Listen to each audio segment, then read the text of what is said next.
करीब 4 साल से जारी रूस यूक्रेन का युद्ध अब और भीषण हो गया है।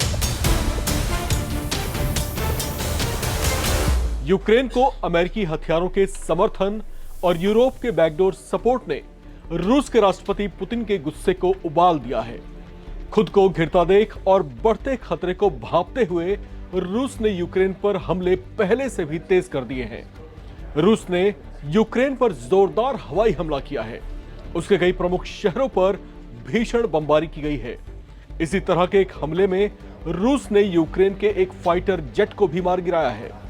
रूस ने उसके फ्रांसीसी मिराज 2000 फाइटर जेट को ध्वस्त किया है, जो रूस के लिए किसी बड़ी कामयाबी से कम नहीं है। रूस के खिलाफ लड़ाई में यूक्रेन की मदद करने के लिए फ्रांस ने इसी साल मिराज 2000 सुपरसोनिक फाइटर जेट की आपूर्ति करनी शुरू की थी। यूक्रेन इसके जरिए रूस के खिलाफ अपने हवाई क्षेत्र को सुरक्षित करना चाहता था। हालांकि अब मिराज 2000 के गिरने से यूक्रेन को बड़ा झटका लगा है।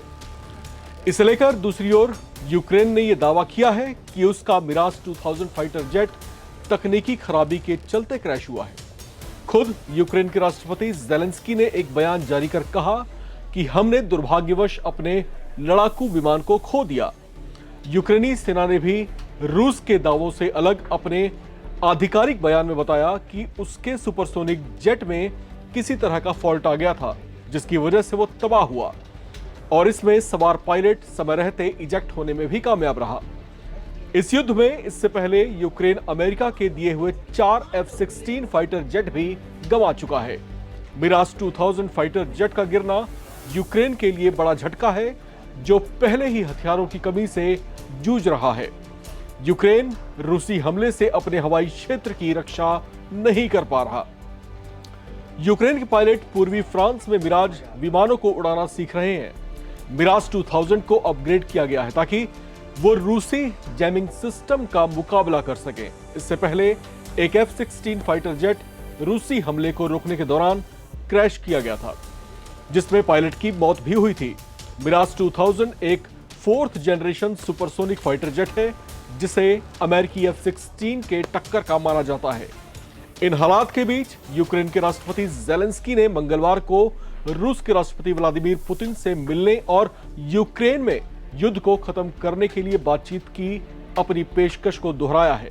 हालांकि पुतिन ने सेकेंड वर्ल्ड वॉर के बाद यूरोप के इस सबसे बड़े संघर्ष को समाप्त करने के लिए खुद आमने सामने की बैठक में शामिल होने के ज़ेलेंस्की के पिछले प्रस्ताव को ठुकरा दिया है। लेकिन दोनों देशों के प्रतिनिधिमंडल तीसरे दौर की सीधी बातचीत के लिए सकारात्मक रुख दिखा चुके हैं, जिसमें दोनों की अपनी अपनी कुछ शर्तें भी हैं। यह मीटिंग तुर्की के शहर इस्तांबुल में होने की संभावना है। इस बैठक से पहले ज़ेलेंस्की ने एक टेलीग्राम पोस्ट में कहा कि यूक्रेन कभी भी युद्ध नहीं चाहता था और वो रूसी है जिसने इस युद्ध को समाप्त करने के लिए अब कदम आगे बढ़ाना होगा, जिसे उसने खुद ही शुरू किया था। यूक्रेन के ऐसे रुख के बाद रूस ने इस्तांबुल मीटिंग की उम्मीदों पर पानी फेर दिया।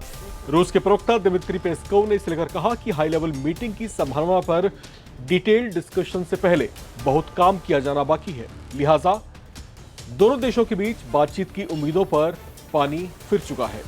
इस युद्ध में रूस अब तक यूक्रेन के करीब 20% हिस्से पर कब्जा कर चुका है, जबकि यूक्रेन पर उसके हमले अभी भी जारी हैं।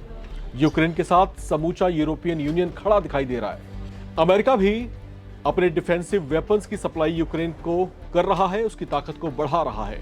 इस तरह से युद्ध अब एक नया आकार लेता दिख रहा है।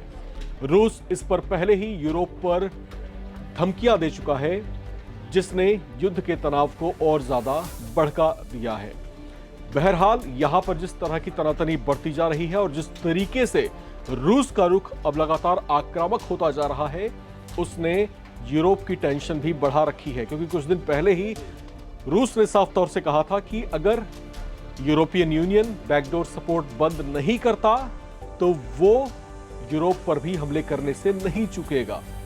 रूस की यह धमकी इस चिंताओं को बढ़ाने वाली है कि क्या ये युद्ध अब एक ज्यादा गंभीर मोड़ पर पहुंच चुका है। इस खबर में फिलहाल इतना ही। बाकी तमाम अपडेट्स के लिए आप बने रहें और देखते रहें नवभारत टाइम्स।